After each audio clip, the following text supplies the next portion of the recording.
7ஆம் அதிகாரம் முதல் 14 வசனங்களை தயவுசெய்து ஒரே ஒரு வார்த்தை பார்த்து பார்ப்போம்.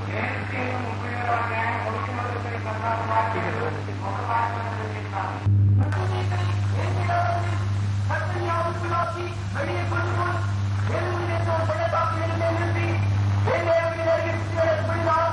இதோ பள்ளத்தாக்கி வந்த வெளியே அந்த எலும்புகள் காற்றுகளாக இருந்தது. அது மிக உருவாயிருந்தது.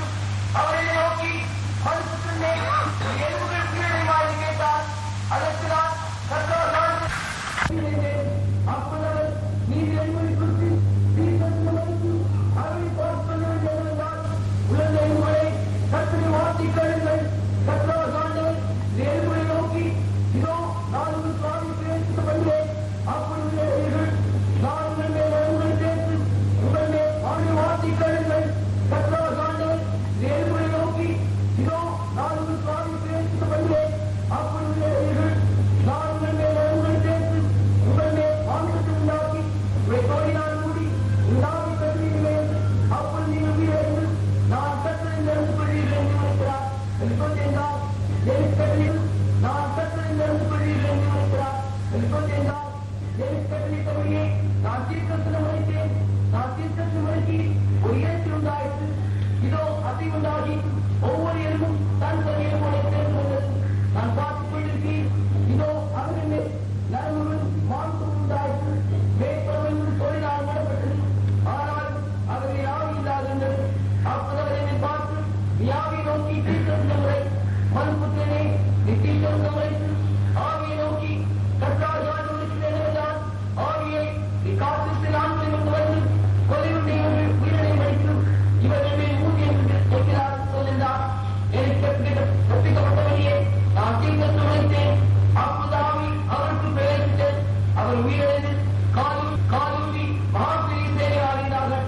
அப்போது அவர் என்னை நோக்கி மறுபுத்தனே இந்த எலும்புகள் இஸ்ரவேல் வம்சத்தார் அனைவருமே இதோ அவர்களுடைய எலும்புகள் உண்டு போயிற்று. நிலைமை கருத்து போயிற்று. அறுப்பட்டு போக வருகிறார்கள். ஆகியவனை தீர்க்கத்து உரைத்து அவர்களுடைய சொல்ல வேண்டிய என்னவென்றால் நன்றாக இருக்கிறார். இதோ என் ஜனங்களே நான் பேர பிள்ளைகளை திறந்து உங்களின் பேர பிள்ளைகளுக்கு மேற்படவும் மேற்கொள்வதற்கு பலப்படுவேன். என் ஜனங்களே நான் பேர பிள்ளைகளை திறந்து உங்களை பேர பிள்ளைகள் மேற்படப்படும் போது நான் கட்டில் நடந்து கொள்வீர்கள். என் ஆவி உங்களுக்குள் வைப்பேன். நீங்கள் உயிரிழவீர்கள். நான் உங்களை இந்த தேசத்தில் வைப்பேன். அப்போது நான் கட்டில் நடந்து கொள்வீர்கள். இதை சொன்னேன். செய்வேன் என்று கஷ்டம் இருக்கிறார்கள் சொல் என்றார். Praise be to God. கர்த்தருக்கு மகிமை உண்டாவதாக. தேவனுக்கு மகிமை கலவலுக்காக. This vision which was given to Ezekiel refers to the children of Israel. I wanted to tell them that God was going to bring them back. எசேக்கியேலுக்கு கொடுக்கப்பட்டதான இந்த தரிசனமானது பின்மாறி போயிருந்தான இஸ்ரவேலர்களை குறித்தது. அவர்கள் அப்படி இருந்தான நிலவரத்தில் அவர்களை மறுபடியும் உயிர்ப்பித்து தேவன் அவர்களை அவருடைய தேசத்திற்கு திரும்பி வர பண்ணுவேன் என்று வாக்கு பண்ணும்படியாக இந்த தரிசனத்தை தந்தார். எசேக்கியேலுக்கு ఇచ్చిన దర్శనం వెనకబడిన ఇశ్రాయేలు జనాంగములకు చూపించి ఉన్నది. వారు ఈ విధమైన నిలవడంలో నుండి దేవుడు వాళ్ళను జీవింపచేసి తిరిగి వారి దేశంలోకి తీసుకొని వచ్చినారని యెహోవా సెలవిచ్చినారు. That is taking place now. அது இப்பொழுது நடந்து கொண்டே இருக்கிறது. அது இப்பொழுது ஜరుగుతూనే ఉన్నది. It also refers to a revival that God has prepared for us, for the church in the last days. கடைசி நாட்களில் சபையாகிய நமக்காக தேவன் ஆயத்தம் பண்ணி வைத்திருக்கிறான எழுப்புதலையும் இது காட்டுகிறது. చివరి దినములో సంఘమైన మన కొరకు దేవుడు సిద్ధపాటు చేసిన ఉజ్జీవముల గురించి చూపించి ఉన్నది. Church, when God inaugurated the church on the day of Pentecost, it was full of the power of God. பெந்தெகோஸ்தே நாளில் தேவன் சபையை ஸ்தாபித்து திறந்து வைத்ததான நாளில் அது தேவனுடைய வல்லமையினால் நிரம்பி இருந்தது. பெந்தெகோஸ்தே దినమున దేవుని సంఘమును స్థాపించే దినమున దేవుని శక్తి చేత నింపబడిన దేవుని. We were on the day of Pentecost, people were like royal priesthood. பெந்தெகோஸ்தே நாளில் ஜனங்கள்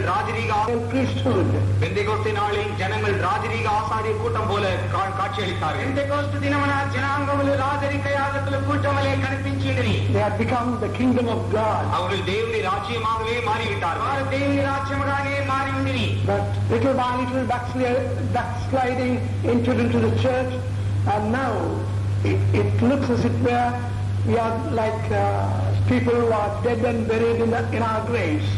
அப்பொழுது அந்த சபையின் நிலவரத்திலிருந்து அவர்கள் கொஞ்சம் கொஞ்சமாக பின்மாறி இப்பொழுது நாம் மரித்து நாம் நம்முடைய பிரேதக்குழியில் அடக்கம் பண்ணப்பட்டதான நிலவரத்தை காட்சி அளிக்கிறவர்களாக இருக்கிறோம். కొంచెం కొంచెంగా వారు వెనుకబడిన వారే కనిపించి ఇప్పుడు మనం మరణించి మనకు వెనుకబడిన నిలవరం చూపించినది.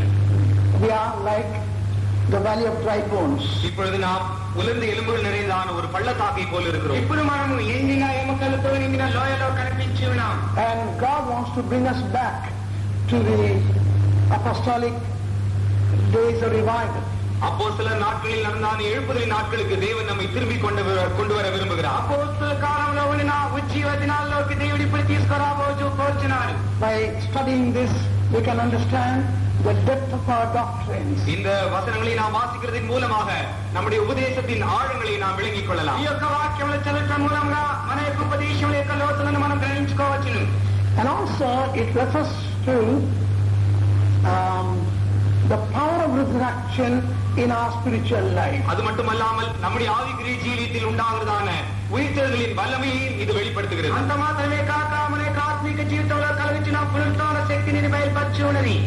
We need the power of resurrection both physically and spiritually. நமக்கு சரீர பிரகாரமாகவும் ஆவிக்குரிய பிரகாரமாகவும் இந்த உயிர்த்தெழுதலின் வல்லமை தேவைப்படுகிறது. మనకు శారీరకముగాను ఆత్మీకముగాను ఈ పునరుత్థాన శక్తి అవసరమే ఉన్నది. Satan wants to destroy our body, soul and spirit. சாத்தான் நம்முடைய சரீரம், ஆவி, ஆத்மா இந்த மூன்றையும் அழிக்கும்படியாக விரும்புகிறான். సాతాను వాడు మన ప్రాణాత్మ శరీరములను పూర్తిగా నశింపగోర్చున్నాడు. For some reason he wants to destroy our faith. ஏதோ ஒரு காரணத்தின் நிமித்தமாக நம்முடைய விசுவாசத்தையும் அவன் அழிக்க விரும்புகிறான். ఏదో కారణం మూలముగా మన యొక్క విశ్వాసం వాడు చంపగోర్చున్నాడు. So we will study it as brief as possible. ஆகையால் இதை முடிந்த அளவு நாம் சரியாக சுருக்கமாக நாம் இதை கற்றுக்கொள்ளலாம். అందువల్ల వీలైనంత వరకు దీన్ని క్లుప్తంగా సరిగా నేర్చుకోలేము. This prophet was taken to a valley of dry bones. இந்த தீர்க்கதரிசி உலர்ந்த எலும்புகள் நிறைந்தான ஒரு பள்ளத்தாக்குக்கு எடுத்து செல்லப்பட்டான். ఈ యొక్క ప్రవక్త ఎండిన ఎముకలతో నిండిన లోయలోని తీసుకోబోబడెను. And the bones were very dry. அந்த எலும்புகள் எல்லாம் அதிகமாக உலர்ந்து இருந்தது. ఆ యొక్క ఎముకలన్నీ ఎండిపోయినవే కనిపించెను. He understood that once they were soldiers, mighty soldiers. ஒரு நாளில் இவர்கள் எல்லாம் ஒரு வல்லமையான யுத்த புருஷர்கள் என்று இவன் விளங்கிக் கொண்டான். ఒకానొక కాలంలో వీరందరూ ఒక శక్తివంతమైన యుద్ధ వీరులని ఇతడు ఎరిగినను. They had been in the battlefield and they were won or rather destroyed by the enemies. இவர்கள் யுத்த களத்தில் இருந்தான நாட்களில் தங்களுடைய சத்துருக்களால் முறியடிக்கப்பட்டு கொல்லப்பட்டார்கள் என்று விளங்கிக் கொண்டான். ఈ యుద్ధ రంగంలో ఉన్న దినాలలో తమ శత్రువుల చేత వీరు చంపబడిదని మనం చూస్తున్నాం. Children of Israel were royal priesthood. இஸ்ரவேல் ஜனங்கள் ராஜரீக ஆசாரிய கூட்டமாக இருந்தார்கள். ఇశ్రాయేల్ జనాంగములు రాజరిక కూటమికి సంబంధించిన వారే ఉండిరి. God had made them a kingdom above all the nations. எல்லா ஜாதிகளுக்கு மேலாக ஒரு கூட்டமாக ஒரு ராஜ்யமாக தேவன் அவர்களை உயர்த்தி வைத்திருந்தார். అన్ని రాజ్యములకు పైగా ఒక కూటముగాను ఒక రాజ్యముగాను వారు ఉంచినను. God wanted to exalt them to be a kingdom above all the kingdoms. எல்லா ராஜ்யங்களுக்கு மேலாக ஒரு உன்னதமான ராஜ்யமாக தேவன் இவர்களை உயர்த்த விரும்பினார். అన్ని రాజ్యములకు పైగా ఒక ఉన్నతమైన రాజ్యముగా దేవుడు వీరిని ఎత్తగోరెను. Even church is like that. சபையும் கூட அப்படித்தான். సంఘము కూడా అలాగనే. God wants us to be above all the kingdoms of this world. இந்த பூமியின் ராஜ்யங்கள் எல்லாவற்றிலும் மேலாக நாம் இருக்க வேண்டும் என்று நம்மை குறித்து அவர் ఈ ஆசைக்கிறார். భూమిలో ఉండే రాజ్యములకు అన్నిటికి పైగా మనం ఉండాలని ఆయన కోరుచున్నాడు. God wants us to be spiritual people.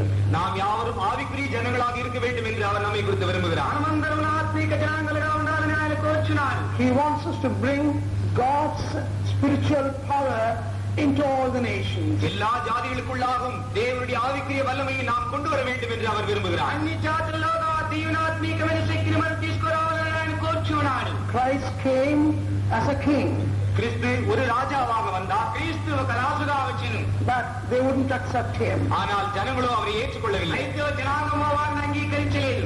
They said, crucify him. அவரை சிலுவையில் அறையுங்கள் என்று எல்லோரும் சொன்னார்கள். పలికిరి. Therefore the kingdom was taken from them and given to us. ஆகையால் ராஜ்யமானது அவர்களிடத்திலிருந்து எடுக்கப்பட்டு நம்மிடத்தில் கொடுக்கப்பட்டது. అందువల్ల రాజ్యం అనేది వారి చేతిలో నుండి తీసివేయబడి మనకు అనుగ్రహింపబడినది. So God's plan is that we should reign over the whole world. ஆகையால் முழு உலகத்தின் மேலும் நாம் ஆளுகை செய்ய வேண்டும் என்று தேவன் நம்மை குறித்து விரும்புகிறார். There's going to be a kingdom called the millennial kingdom. 1000 வருட அரசாட்சி என்கிறதான ஒரு ராஜ்யம் இந்த பூமியில் ஸ்தாபிக்கப்பட போகிறது. And the whole world will be ruled by the church. முழு உலகமே சபையால் அரசாட்சி செய்யப்படும். And even in eternity, church will be the greatest kingdom. நித்தியத்திலும் கூட சபைதான் எல்லாவற்றிலும் சிறந்த மேலான உன்னதமான ஒரு ராஜ்யமாக இருக்கும். I want you to read 1 Corinthians 6th chapter. முதலாம் கொரிந்தியர் 6ஆம் அதிகாரம். First 3 verses. முதல் 3 வசனங்கள். முதல் 3 வாக்கியம்.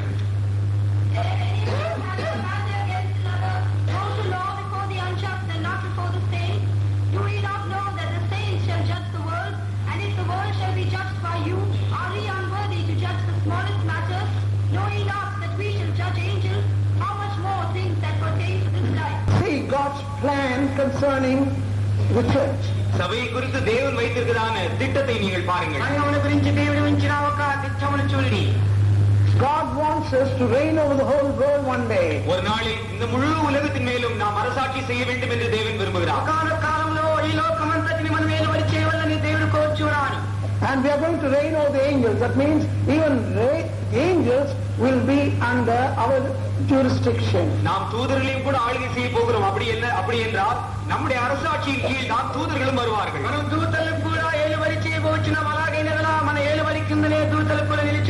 If I take you a step further, even the Old Testament saints will be ruled by us. நாம் உங்களை இன்னொரு படி எடுத்து செல்ல வேண்டும் என்றால் பழைய ஏற்பாடு பரிசுத்தவான்களும் கூட நம்முடைய ஆளுகையின் கீழ் தான் வருவார்கள்.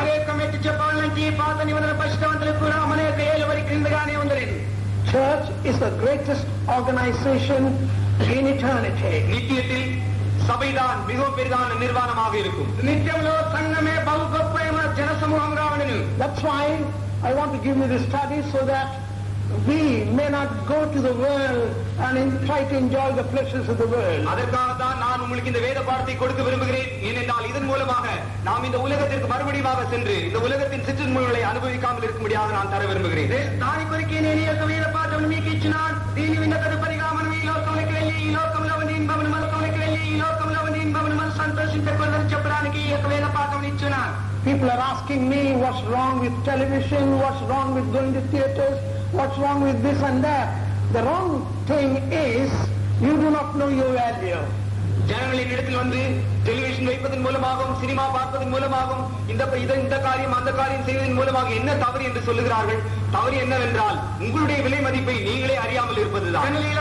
దూరదర్శన్ చూచి సినిమాలు చూచి వీటిని చూడటం వల్ల ఏమి తప్పని అడిగినారు. ఆ తప్పు ఏమనగా నీ యొక్క విలువ తగ్గిపోవచ్చు అని. You are greater than anybody in the world today. இன்றைக்கு பூமியில் காணப்படுவதான எல்லாரை காட்டிலும் நீங்கள் மேற்பட்டவர்கள். ఈ దినం భూమిలో కనిపించిన సకల దానికంటే మీరు శ్రేష్టమైన వారిగా ఉన్నారు. So children of Israel were first given that vision. ஆகையால் இஸ்ரவேல் ஜனங்களுக்கு முதலாவதாக இந்த தரிசனம் கொடுக்கப்பட்டது. ఇశ్రాయేలు జనాంగమునకు ప్రథమంగా ఈ దర్శనం అనుగ్రహింపబడింది. But they wanted to be great in the world, above the kingdom that's flown the wrong way. ஆனால் அவர்கள் இந்த பூமியிலே தவறாக செல்லுகிறான் ராஜ்யங்களை விட அவர்கள் மேலாக இருக்க வேண்டும் என்று தங்களை குறித்து விரும்பினார்கள். They want to enjoy the same way. அவர்கள் சரி அதே வழியிலே தாங்கள் அதை ஆசித்தார்கள். ఈ భూమిలో తప్పుగా నడిచిన రాజ్యములు పైగా ఉండవలని దాన్ని చేరుకోలు వాంఛించినారు. So God gave them up. ஆகையால் தேவன் அவர்களை ஒப்பு கொடுத்தார். అందువల్ల దేవుడు వారిని వాటికి అప్పగించెను. Those who should be overcomers in their lives had become a valley of dry bones. தங்களுடைய ஜீவியத்தில் ஜெயாளிகளாக இருந்திருக்க வேண்டியவர்கள் இப்பொழுது உலர்ந்த எலும்புகள் நிறைந்தான ஒரு பள்ளத்தாக்காக மாறிவிட்டார்கள். ఇప్పుడు తమ జీవితంలో జయశాలిగా ఉండవలసిన వారు ఎన్ని దేవతల చేతి నింపబడిన లోయలలో కనిపించి ఉన్నారు. That's the same thing that's happening today to our church. இன்றைக்கு நம்முடைய சபைக்கும் கூட இதே தான் சம்பவிக்கிறது. ఈ దినం మన సంఘానికి కూడా ఇదే సంభవించినది. Spiritually we are becoming a valley of dry bones. ஆவிக்குரிய ஜீவியத்தில் நாமும் கூட உலர்ந்த எலும்புகள் நிறைந்தான ஒரு பள்ளத்தாக்காக மாறிக்கொண்டிருக்கிறோம். ఆత్మీయ జీవితంలో మనకు కూడా ఎన్ని దేవతల చేతి నింపబడిన లోయగా కనిపించి ఉన్నాము. we are losing our faith. நாம் நம்முடைய விசுவாசத்தை இழந்து கொண்டிருக்கிறோம். మన యొక్క విశ్వాసమును కోల్పోవచ్చున్నాం. We lose our spiritual value. நாம் நம்முடைய ஆவிக்குரிய விலை மதிப்பை இழந்து మన கொண்டிருக்கிறோம். యొక్క ఆత్మీకమైన విలువను మనం పోగొట్టుకొనుచున్నాం. A brother came and testified saying that he had a fall from the cycle and he became sick. ஒரு சகோதரன் வந்து இப்பொழுது சாட்சி சொன்னார், தான் சைக்கிளில் இருந்து விழுந்து அடிபட்டு அதன் நிமித்தமாக பலவீனமானார் என்று. ఒక సహోదరుడు వచ్చి ఇక్కడ సాక్ష్యం చెప్పాను, అతను సైకిల్ మీద నుండి క్రింద పడి దెబ్బ తగిలి వ్యాధి పడినని. He didn't know whether it was God or the devil that did it. தனக்கு அதை செய்வித்தது ஒரு தன்னுடைய தேவனா அல்லது பிசாசா என்று அவர் அறியாதிருந்தார். అలాగా అతనికి ప్రదర్శించినది దేవుని వల్ల లేక పిశాచు వల్ల అని అతను ఎరగకొనేను. Of course, when we deliberately backslide, we can become a valley of dry bones. நாம் துணிகரமாக பின்மாறும் பொழுது நாம் உலர்ந்த எலும்புகள் நிறைந்தான் ஒரு பள்ளத்தாக்காக மாறிவிடலாம். మనం వెనుకబడిన వారమై ఉన్నప్పుడు మనము ఎండినేమకల చేత నింపబడిన లోయగా కనిపించదు. But God wants to revive us. ஆனால் தேவன் நம்மை உயிர்ப்பிக்க விரும்புகிறார். దేవుడు మనల్ని జీవింపగోర్చున్నాడు. If you diligently hearken to the voice of the Lord, your God, உங்களுடைய தேவனாகிய கர்த்தருடைய சத்தத்தை நீங்கள் கவனமாய் கேட்டால், మీరు దేవుడైన యెహోవా శబ్దమును నీవు గమనముగా అంగీకరించేలా, do that which is right in His sight, அவருடைய பார்வையில் செவியானதை செய்தால், ఆయన యొక్క దృష్టికి మేలైన కార్యములు చేసినేలా, and keep His statutes and commandments, அவருடைய கற்பனைகளையும் பிரமாணங்களையும் கை கொண்டால், ఆయన యొక్క ఆజ్ఞలను ప్రమాణములను నీవు అంగీకరించేలా, He says, I am the Lord that healeth you. நானே உன் பரிகாரியாகிய கர்த்தர் என்று அவர் சொல்லுகிறார். నేనే నిన్ను స్వస్థపరిచి యెహోవానని ఆయన తెలివిచ్చి ఉన్నాడు. I'll put none of these diseases upon you. இந்த எந்த விதமான வியாதி உன்மேல் நான் வைக்க மாட்டேன். ఎలాంటి వ్యాధిని నీపై నేను ఉంచలేను. We need a healing revival. நம்முடைய மத்தியில் குணமாக்குதான எழுப்புதல் நமக்கு தேவை. మన మధ్యలో స్వస్థపరచు ఉజ్జీవం అవసరమే ఉన్నది. Nevertheless, it's not God who gives us sickness. எப்படி இருப்பினும் தேவன் நமக்கு வியாதியை தருபவர் அல்ல. ఎలాగైనప్పటికీ దేవుడు మనకు వ్యాధినిచ్చేవారు కాదు. If you're a child of God going forward in your spiritual life, உங்களுடைய ஆவிக்குரிய ஜீவியத்தில் முன்னேறி கொண்டிருக்கிறதான ஒரு தேவனுடைய பிள்ளையாக நீ இருந்தால், నీ యొక్క ఆత్మీయ జీవితంలో ముందు కొనసాగిపోవచ్చిన దేవుని యొక్క బిడ్డగానే ఉన్నాయలా. if there is a battle in our spiritual life, இருந்தாலும் நம்முடைய ஆவிக்குரிய ஜீவியத்தில் நமக்கு ஒரு யுத்தம் உண்டு. అయినప్పటికీ మన యొక్క ఆత్మీయ జీవితంలో మనకు ఒక యుద్ధం ఉన్నది. Job was a servant of God. யோபு ஒரு தேவனுடைய ஊழியனாக இருந்தார். యోబు ఒక దేవుని సేవకుడై ఉన్నాడు. He loved God. அவன் தேவனை நேசித்தார். ఆయన దేవుని ప్రేమించెను. Satan didn't like that servant of God to serve him. அந்த தேவனுடைய ஊழியன் அவரை சேவிப்பதை சாத்தான் விரும்பவில்லை. ఆ యొక్క దేవుని సేవకుడు ఆయన సేవించుట పిశాచుకి ఇష్టపడకపోయాను. He is the one who brought sickness. வியாதியை கொண்டு வந்தது அவன் தான். వ్యాధిని తీసుకొని వచ్చిన వాడు సైతానుడే.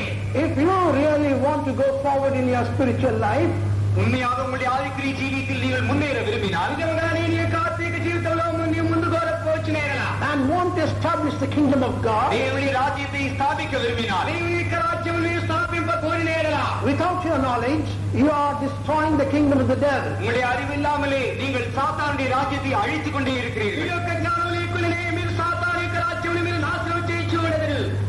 Both the kingdoms of God cannot dwell together.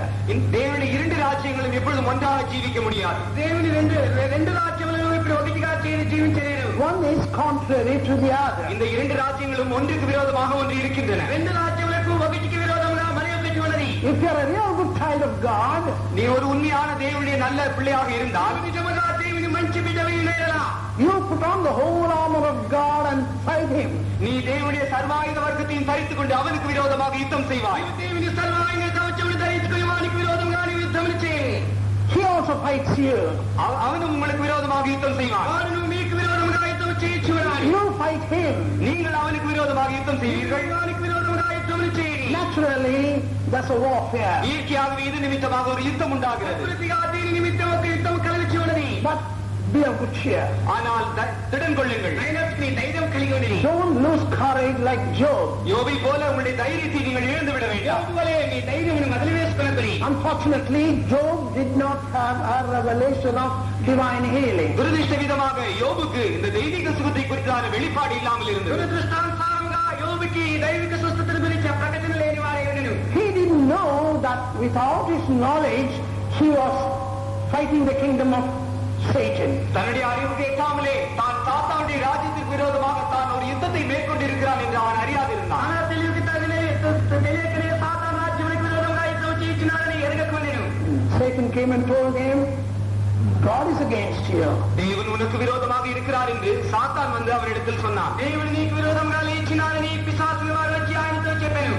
Job, your sickness is from God. யோபு, உன்னுடைய வியாதி தேவனிடத்திலிருந்து வருகிறது. యోబు నీ వ్యాధి దేవుని యొద్ద నుండి వచ్చినది. What a fool you are. Why do you want to love him and establish his kingdom? நீ என்ன ஒரு மதியினன், இப்படி இருந்தும் நீர் அவரை நேசித்து அவருடைய ராஜ்யத்தை ஸ்தாபிக்க விரும்புகிறாயே. నీవు ఎంతటి వెర్రివాడు, ఇలాగు నీవు ఆయన ప్రేమించి ఆయన రాజ్యం నీవు స్థాపింపగోర్చున్నావే. Join my kingdom. Let's all fight against God.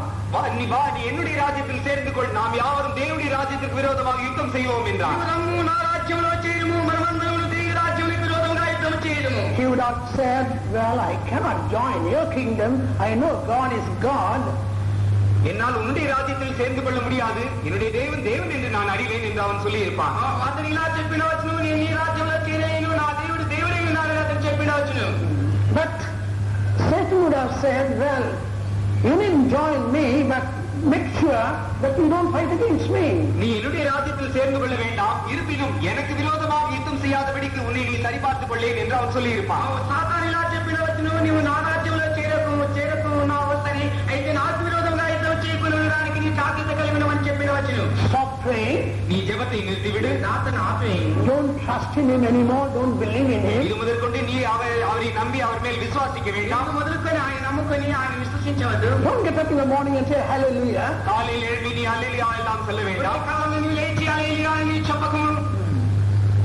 Only keep quiet. நீ மௌனமாக இருந்தால் அதுவே போதும். నీవు మౌనముగా ఉండేలా అది చాలును. Start questioning God and the servants of God. தேவனுக்கும் தேவனுடைய ஊழியருக்கும் விரோதமாக நீ கேள்விகளை கேட்டுக்கொண்டிரு. దేవునికి దేవుని సేవకులకు విరోధంగా నీవు ప్రశ్నలు వేచి ఉండను.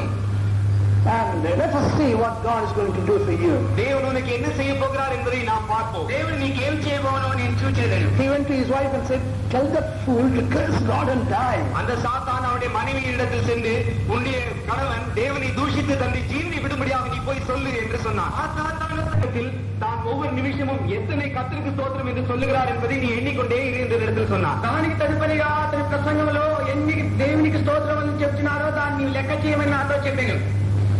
So, like that brother, for every minute he said 25 praise the Lord. அந்த சகோதரனை போல அந்த பாஸ்டர் ஒவ்வொரு நிமிஷத்திற்கும் 25 முறை கர்த்தருக்கு ஸ்தோத்திரம் என்று சொல்லிக் ఆ கொண்டிருந்தார். సహోదరుని వల్లే ఆ యొక్క పాస్టర్ గారు 25 స్తోత్రములు దేవునికి స్తోత్రం అని చెప్పాను.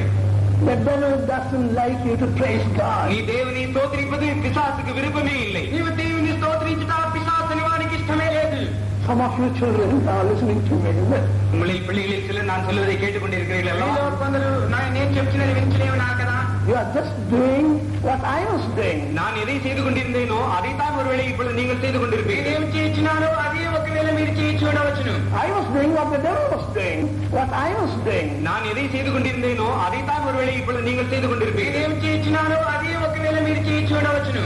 I was doing what the devil was doing. பிசாசு எதை செய்து கொண்டிருந்தானோ அதைத்தான் நான் செய்து கொண்டிருந்தேன். పిశాచు దేన్ని చేయించిననో అదే నేను చేయించి ఉంటిని. One day I had to break connections with the devil. ஒரு நாள் நான் பிசாசோடு வைத்திருந்தான் எல்லா தொடர்புகளையும் அறுக்க வேண்டியதாக இருந்தது. ఒకనొక దినమున పిశాచుతో ఉంచుకున్న సకల ఐక్యతలను తీసివేయవలసుకుని వచ్చింది. You cannot be in the kingdom of God and also in the kingdom of the devil. நீங்கள் தேவனுடைய ராஜ்யத்தில் இருந்து கொண்டு அதே வேளையில் சாத்தானுடைய ராஜ்யத்திலும் இருக்க முடியாது. మీరు దేవుని రాజ్యంలో ఉండి అదే సమయంలో పిశాచు రాజ్యంలో మీరు ఉండనేరరు.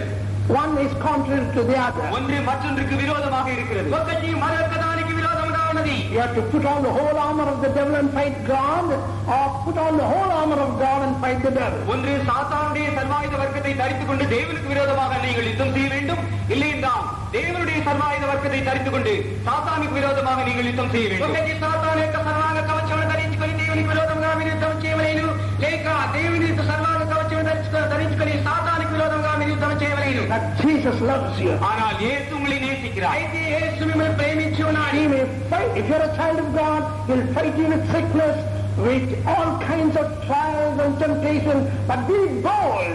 Put on the whole armor of God.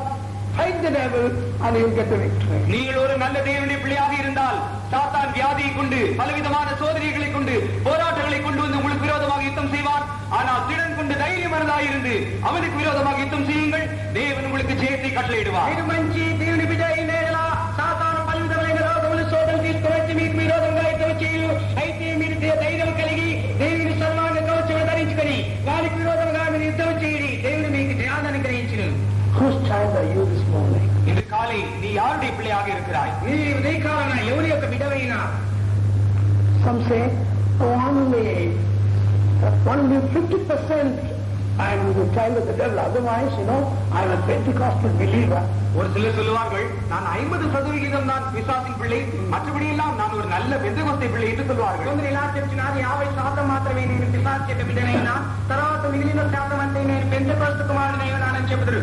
No, you cannot be both. இல்லை, நீங்கள் இப்படி இரண்டு பக்கத்திலும் சேர்ந்திருக்கவே முடியாது. మీరు ఇలాగూ ఇరువైపున మీరు చేరి నీ ఉండలేరు. Don't be afraid to join the kingdom of God. தேவனுடைய ராஜ்யத்தில் சேருவதை குறித்து நீங்கள் பயப்பட வேண்டாம். దేవుని యొక్క రాజ్యంలో మీరు చేరడాన్ని గురించి మీరు భయపడకము. Come what may, Christ will fight for you. என்ன வந்தாலும் சரி, கிறிஸ்து உங்களுக்காக யுத்தம் செய்வார். ఏమి వచ్చినట్టు సరే, క్రీస్తు మీ కొరకు యుద్ధం చేయించున్నాడు.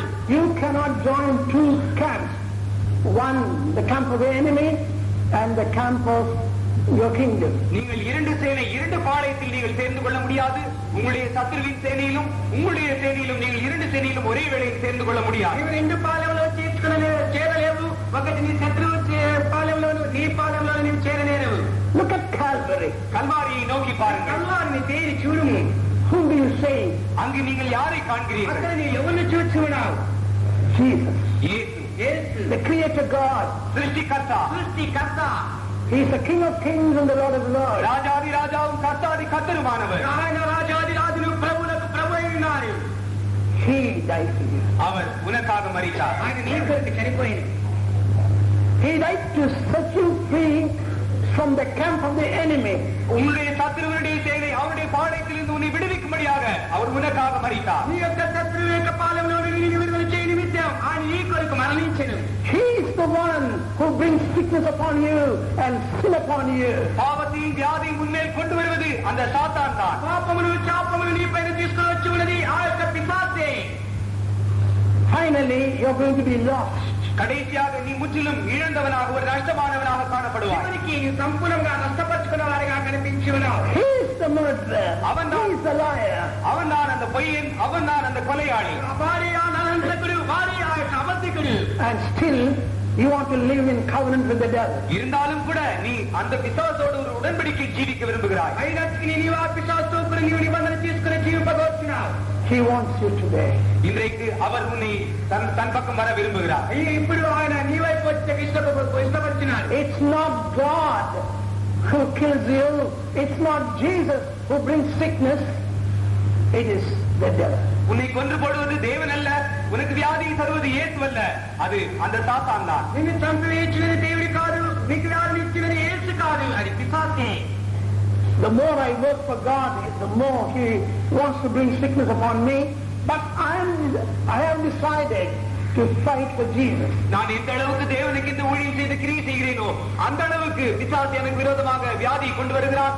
ஆனால் தேவனுக்கு என்று நான் சரியாக இந்த போராட்டத்தை மேற்கொள்ளும்படியாக நான் தீர்மானித்திருக்கிறேன். నేను ఏ కొలతకు దేవుని కొరకు నేను సేవ చేయించినానో ఆ కొలతకు పిశాచు నాకు విరోధంగా వ్యాధిని తీసుకువచ్చినాడు. అయితే దేవునికని నేను ఈ యొక్క సేవను చేయించున్నాను. Hitherto He fought my battles and He will fight my battles for me. இதுவரைக்கும் அவர் என்னுடைய யுத்தத்தை எனக்காக அவர் யுத்தத்தை நடத்தினார். இனிமேலும் அவர் எனக்காக நடத்துவார். ఇంతవరకు ఆయన నా కొరకు యుద్ధం నడిపించెను, ఇకపై ఆయన నడిపింపబోచున్నాడు. There are many reasons why people fall in.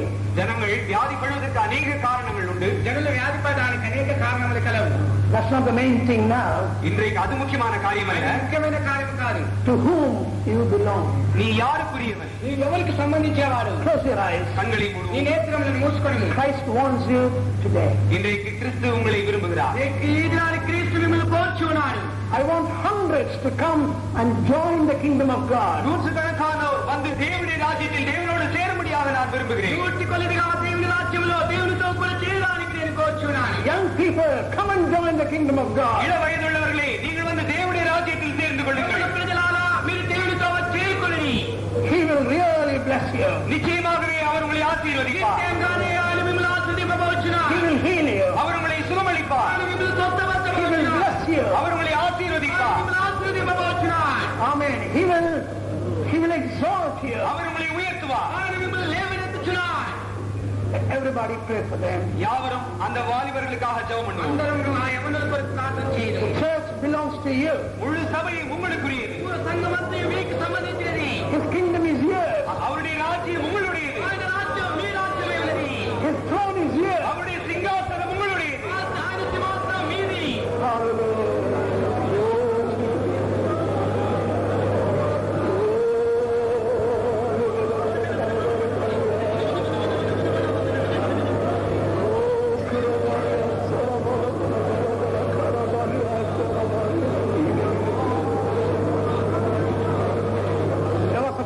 prophecy that some were born in Zion.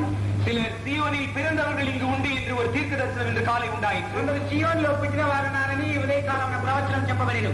Some received the prophecy that they are backsliding. சிலர் தாங்கள் பின்மாறிக் கொண்டிருக்கிறார்கள் என்று ஒரு தீர்க்க தரிசனத்தை பெற்றார்கள். కొందరు వెనకబడి ఉన్నారని ఒక ప్రవచనం చెప్పబడింది. All of you come back today. எல்லோரும் தேவன் பக்கமாக இன்று திரும்புங்கள். தேவனுடைய வைப்புக்கு திரும்புங்கள்.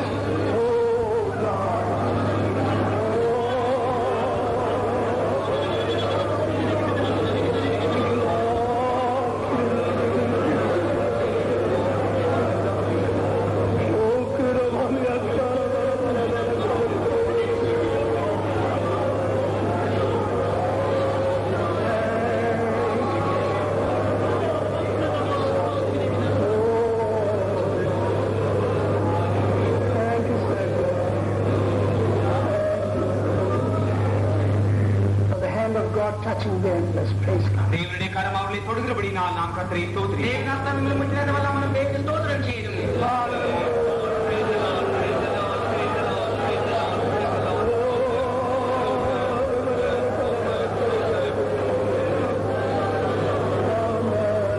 For destroying the works of the devil, let's praise God. பிசாசுடைய கிரியைகள் எல்லாம் தேவன் அழித்தபடினால் ஸ்தோத்திரம். பிசாசுடைய கிரியைகளை தேவன் நாசம் காவல் ஸ்தோத்திரம் செய்கிறோம்.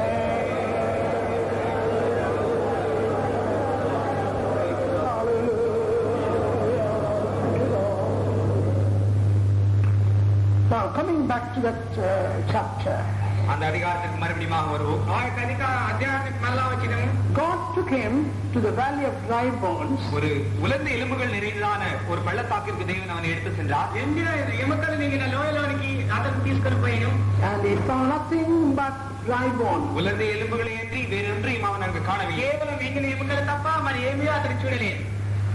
And he understood that they were soldiers once. இவர்கள் எல்லாம் ஒரு காலத்தில் யுத்த புருஷர்கள் என்று இவன் விளங்கிக் கொண்டான். காலமுல வீரர்களும் யுத்த வீரர்களே தெரிவிக்கணும்.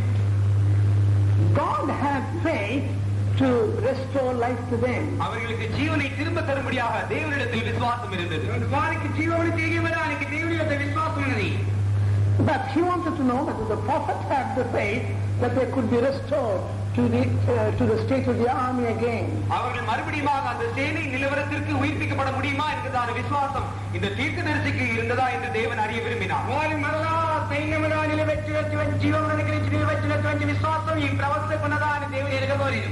Like the modern prophets today, இந்நாட்களில் காணப்படுகிறான நவீன தீர்க்கதரிசிகளைப் போல ఈ దినాల్లో కనిపించిన నవీన ప్రవక్తల వలె he was prophesying God is going to give us a revival.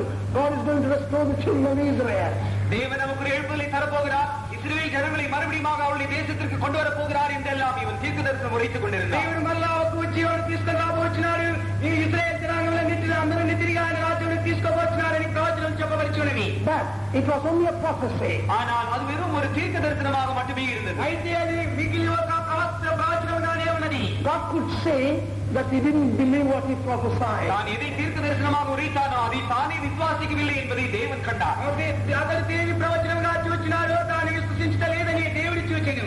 Even today many are prophesying of a great revival, but they don't believe that. இன்றைக்கும் கூட ஒரு பெரிதான எழுப்புதலை குறித்து அநேக தீர்க்கதரிசனம் உரைக்கிறார்கள். ஆனால் அதை அவர்களே விசுவாசிப்பதில்லை.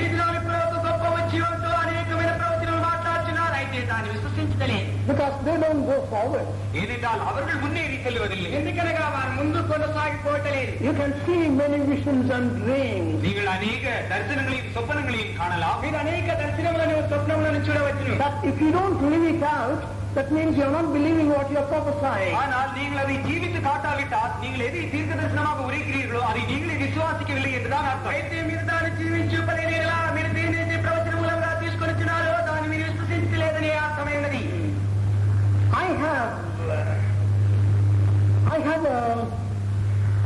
I have a revelation that God is going to send us a healing revival. நம்முடைய மத்தியில் ஒரு சுகமாக்கும் எழுப்புதலை தேவன் அனுப்ப போகிறார் என்று எனக்கு ஒரு வெளிப்படுத்தல் உண்டு. మన మధ్యలో దేవుడు ఒక స్వస్థపరచు జీవమును పంపించబోచున్నారని నాకు ఒక ప్రకటన ఉన్నది. And the devil says, well, how do you know it? நீ அதை எப்படி அறிவாய் என்று பிசாசு கேட்கிறார். సాతాను నీవు అది ఎలాగ ఎరిగినావని అడుగుచున్నాను. I said, I know it. நான் அதை அறிகிறேன் என்று நான் சொல்லுகிறேன். నేను దానిని ఎరిగినానని దానితో చెప్తిని. When he says else I will make you sick. அப்பொழுது நான் நீ வியாதி ஆக்குவேன் என்று அவன் சொல்லுவான். అప్పుడు నేను నిన్ను వ్యాధిగా మాత్రమే నాతో చెప్తున్నది. I say, all right, make me sick.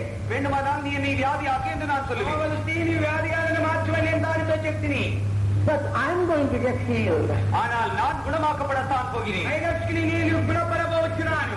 And God heals me. தேவன் என்னை குணமாக்குகிறார். దేవుడు నన్ను స్వస్థపరచున్నాడు. I'm not satisfied with healing revival. வெறும் ஒரு குணமாக்குதான் எழுப்புதலோடு நான் திருப்தியாகி விடுவதில்லை. నేను స్వస్థపరచు ఆత్మ జీవంతో నేను తృప్తిపరచలేదు. I want a resurrection revival. எனக்கு ஒரு உயிர்த்தெழுதலின் எழுப்புதல் தேவைப்படுகிறது. నాకు ఒక పునరుత్థాన ఉజ్జీవం అవసరమైనది. I'm studying about it. நான் அதை குறித்து ஆராய்ந்து నేను கொண்டிருக்கிறேன். దాని గురించి పరిశోధించి ఉన్నాను. Revival in my spirit and revival in my body. என்னுடைய ஆவியில் ஒரு எழுப்புதல், என்னுடைய சரீரத்தில் ஒரு எழுப்புதல். నా యొక్క ఆత్మలో ఒక ఉజ్జీవము, నా శరీరంలో ఒక ఉజ్జీవము. Some people say, I was never sick, praise God. சிலர் வந்து சொல்லுவார்கள், நான் வியாதிப்பட்டதே இல்லை, கர்த்தருக்கு ஸ்தோத்திரம். కొందరు ఇలా చెప్పుదురు, నేను వ్యాధిగానే ఉండలేదు, దేవునికి స్తోత్రం అని చెప్తున్నారు. You have no right to preach divine healing if you are never sick. நீங்கள் வியாதிப்பட்டராவிட்டால் தெய்வீக சுகத்தை குறித்து பிரசங்கிப்பதற்கு உங்களுக்கு அதிகாரமே கிடையாது. వ్యాధిగా ఉన్నదేమి లేదా దైవిక స్వస్థతను గురించి మీరు ప్రసంగించడానికి మీకు అధికారం లేదు. If you never committed sin, well, don't preach salvation. நீங்கள் பாவமே செய்திராவிட்டால் நீங்கள் ரட்சிப்பை குறித்து பேசாதது நலமாயிருக்கும். మీరు పాపమే చేయలేకున్న నేల ఆమె రక్షణ గురించి మాట్లాడుకుంటే మంచిదేనిది. So, because of that, don't go and fall into sin. அதற்காக நீங்கள் போய் பாவத்தில் விழுந்து விட வேண்டாம். దాని కొరకు మీరు వెళ్ళి పాపంలో పడిపోకుని. But, what I say is, God gives you an experience. ஆனால் நான் உங்களுக்கு என்ன சொல்ல விரும்புகிறேன் என்றால், இவர்களின் மூலமாக தேவன் உங்களுக்கு ஒரு அனுபவத்தை தருகிறார். నేను మీకేం చెప్పబోతున్నానగా వీటి మూలంగా దేవుడు మీకు ఒక అనుభవం ఇవ్వబోతున్నాడు. When sickness comes, don't go to the doctor and say, God has wonderfully healed me through that doctor and that particular medicine and recommend it. நீங்கள் வியாதிப்படும் பொழுது மருத்துவரிடத்தில் போய் தேவன் எனக்கு சுகமாக்கி இருக்கிறார், இந்த குறிப்பிட்டதான அந்த மருந்தின் மூலமாக எனக்கு சுகம் உண்டாயிற்று என்று நீங்கள் அதை மற்றவர்களுக்கு சொல்ல வேண்டாம். దేవుడు నన్ను స్వస్థపరిచినారని నీ వ్యాధి పడినప్పుడు వెళ్ళి ఈ గుర్తింపబడిన యొక్క మాత్రల మూలంగా నన్ను స్వస్థపరిచినారని ఇతరుల దగ్గర వెళ్ళి మీరు చెప్పకము. There are many who are doing it. இப்படி செய்கிறதான அநேகர் உண்டு. ఇలాగ చేసిన అనేకులు Kalari. But trust in God. ஆனால் தேவன் பேரில் விசுவாசம் అయితే வையுங்கள். దేవుని యందు నీ విశ్వాసం ఉంచుము. Praise be to God. கர்த்தருக்கு மகிமை உண்டாகட்டும். మహిమ కలుగును గాక. There's going to be a revival in our church. நம்முடைய சபையில் ஒரு எழுப்புதல் உண்டாக போகிறது. అనేక సంఘములో ఒక ఉద్యోగం కలగబోచున్నది. God is going to send us not only a healing revival, but a resurrection revival. தேவன் நமக்கு ஒரு குணமாக்குறதான எழுப்புதல் மட்டுமல்ல, ஒரு உயிர்த்தெழுதலின் எழுப்புதலையும் தேவன் நமக்கு அனுப்ப போகிறார். దేవుడు మనకు స్వస్థపరిచి ఉద్యోగం మాత్రమే కాక ఒక పునరుత్థాన ఉద్యోగం కూడా పంపింపబోచున్నాడు. So, when you get sick, really humble yourself to God. ஆகையால் நீங்கள் வியாதிப்படும் பொழுது தேவனிடத்தில் உங்களை நீங்கள் சரியாக தாழ்த்துங்கள். అందువల్ల మీరు వ్యాధి పరిచినప్పుడు మీరు సరిగా దేవుని యొక్క తగ్గించుకొని You may come to a place where you are like dry bones. ஒரு உலர்ந்து எலும்பு போன்றதான ஒரு நிலவரத்திற்கு நீங்கள் வந்து விடலாம். ఎముకలు పోలిన నిలవరములకు మీరు వచ్చి ఉండవచ్చును. Even spiritually. ஆவிக்குரிய பிரகாரமாகவும் சரி. ఆత్మీయ జీవిత ప్రకారం కూడా Children of Israel are going to have a revival like that by, during millennium.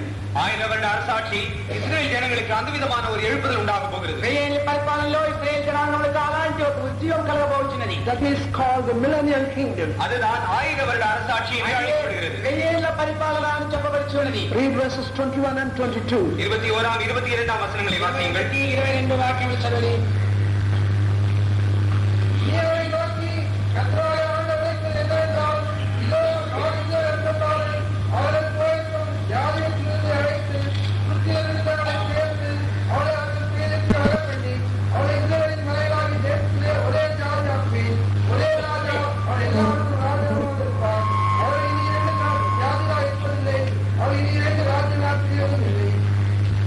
And also turn to Zechariah. Zechariah We read this.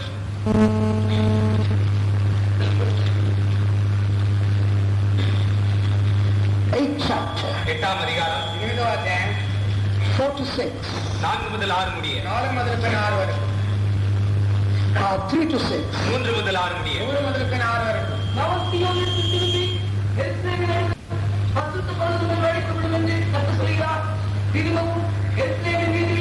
முதல்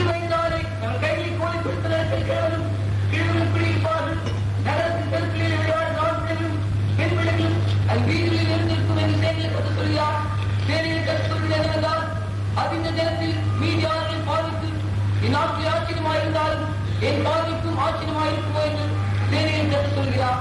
Praise be to God. கர்த்தருக்கு மகிமை உண்டாக. சேனையின் கருத்து சொல்கிறார். Praise be to God. கர்த்தருக்கு மகிமை உண்டாக. At that time, Jesus will be the king. அந்த வேளையில் இயேசுதான் ராஜாவாக இருப்பார். ఆ సమయంలో యేసే రాజుగా ఉండును. 14th chapter, 16th verse. சகரியா 14ஆம் அதிகாரம் 16ஆம் வசனம். జకరియా 14వ అధ్యాయం 16వ వాక్యం. And it shall come to pass that everyone that is left of all the nations which came against Jerusalem shall even go up from year to year to worship the King, the Lord of hosts, and to keep the Feast of Tabernacles.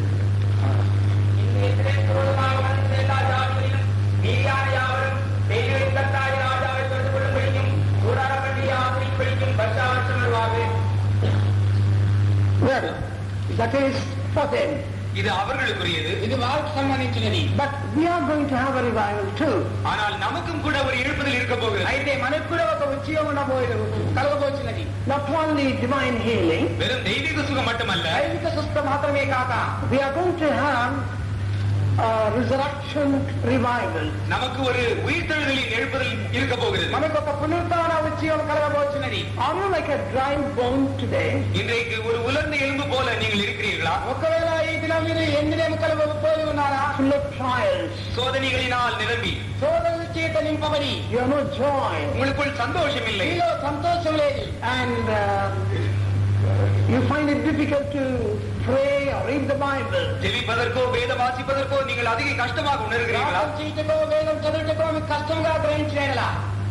But this year I think some will go through such trials. இந்த விதமான சோதனைகளின் வழியாக சிலர் இந்த ஆண்டை கடந்து செல்வார்கள் என்று நான் நினைக்கிறேன். ఇలాంటి శోధన మార్గంగా కొందరు ఈ దిన ఈ సంవత్సరంలో బయలుదేరని నేను తలంచినాను. After years of experience, பல ஆண்டுகளின் அனுபவத்திற்கு பிறகு పలు సంవత్సరములకు తదుపరిగా like Job, யோபை போல యోబు వలె preaching the gospel, சுவிசேஷத்தை பிரசங்கித்து సువార్తను ప్రసంగించి bringing many people to salvation. அநேகரை ரட்சிப்புக்கு வழி நடத்தி అనేకులు రక్షణకు మార్గం నడిపించి After having prayed for them to receive the Holy Spirit, அவர்கள் பரிசுத்தாவின் அபிஷேகத்தை பெரும்படியாக அவர்களுக்காக ஜெபித்ததற்கு பிறகு వారు పరిశుద్ధాత్మ అభిషేకం పొందుటకు వారితో ప్రార్థించిన తదుపరిగా and praying for the sick and they get healed. வியாதியத்திற்காக ஜெபித்து அவர்களும் சுகத்தை பெற்ற பிறகு వ్యాధిగ్రస్తుల కొరకు ప్రార్థన చేసి వారు స్వస్థత పొందిన తర్వాత So sharing your spiritual experiences, உங்களுடைய ஆவிக்குரிய அனுபவங்களை மற்றவர்களோடு పகிர்ந்ததற்கு பிறகு మీ యొక్క ఆత్మీయమైన అనుభవం ఇతరులతో కూడా సమానంగా పోల్చుకున్న తర్వాత living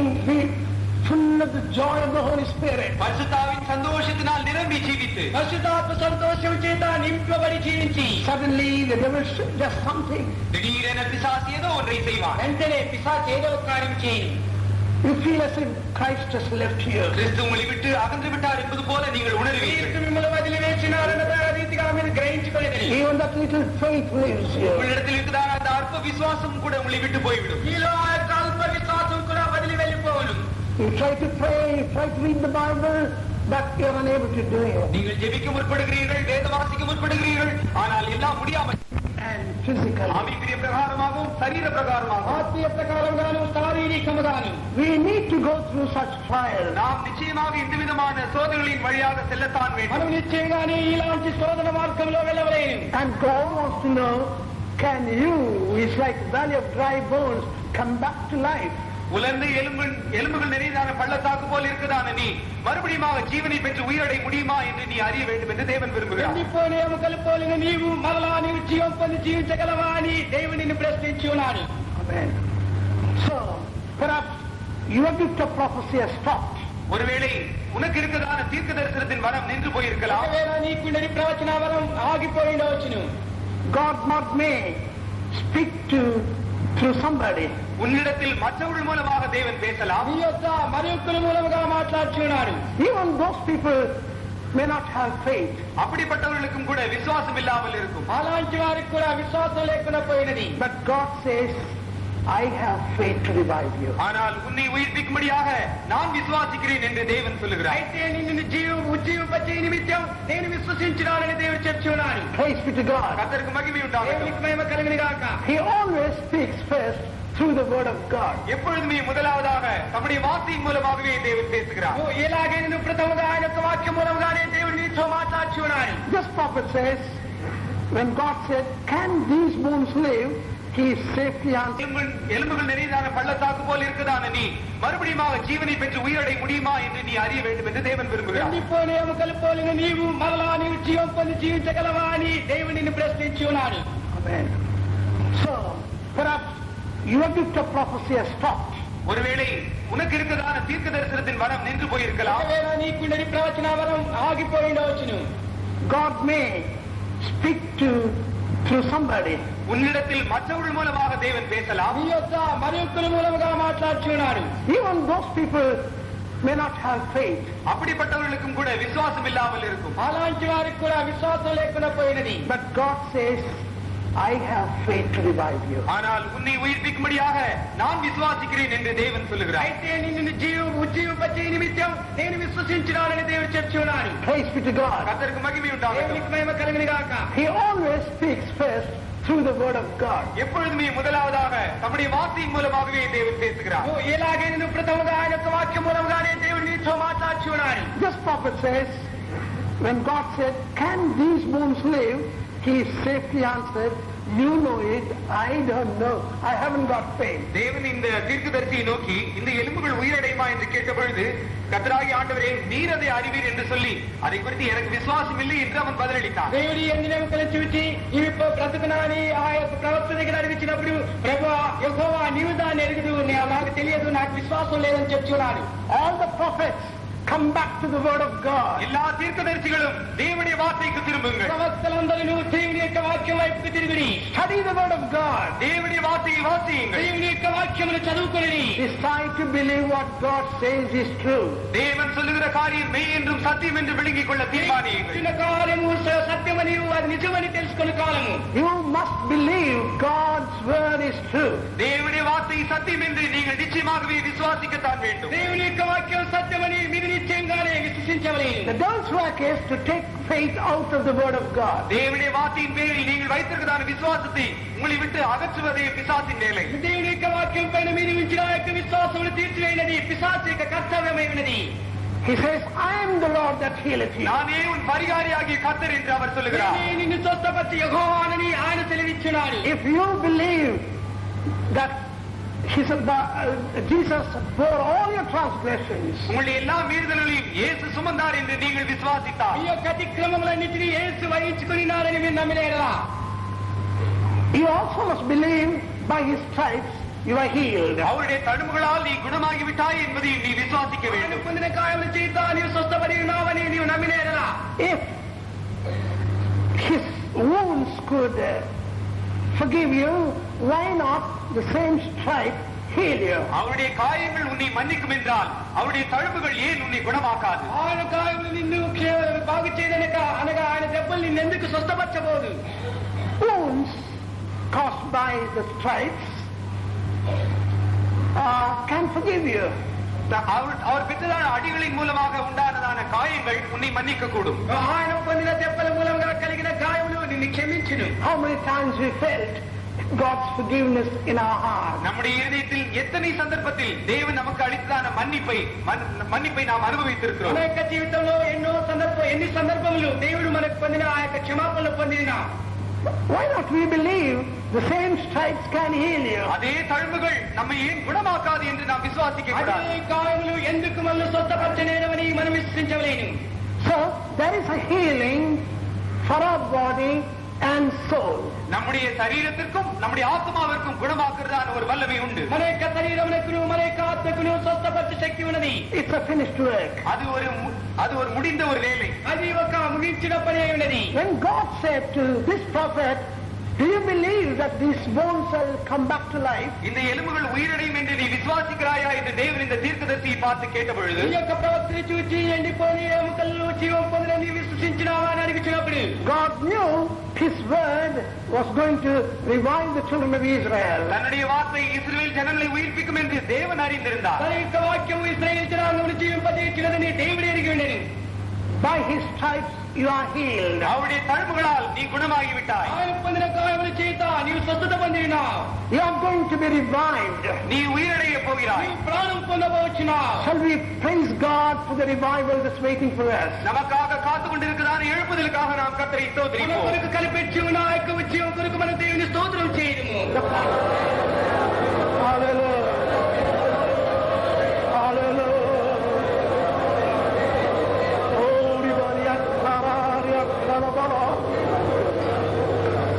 Hallelujah. So, this prophet couldn't believe it. ஆகையால் இந்த தீர்க்கதரிசியால் அதை விசுவாசிக்க முடியவில்லை. అయితే ఈ ప్రవక్త దాన్ని నమ్మలేకపోతున్నాడు.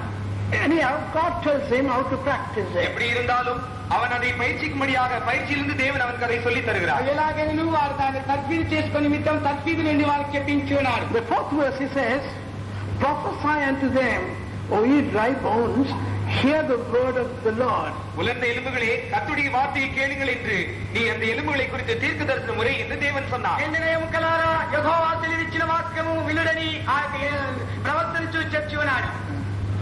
He would have said, how can dry bone hear the word of the Lord? எப்படி உலர்ந்த எலும்புகள் கர்த்தருடைய வார்த்தையை கேட்க முடியும் என்று இவன் யோசித்திருக்கலாம். ఈ విధముగా ఎండిన ఎముకలు దేవుని యొక్క వాక్కును వినిచినదని ఇతడు ఆలోచన చేయించి ఉన్నాడు.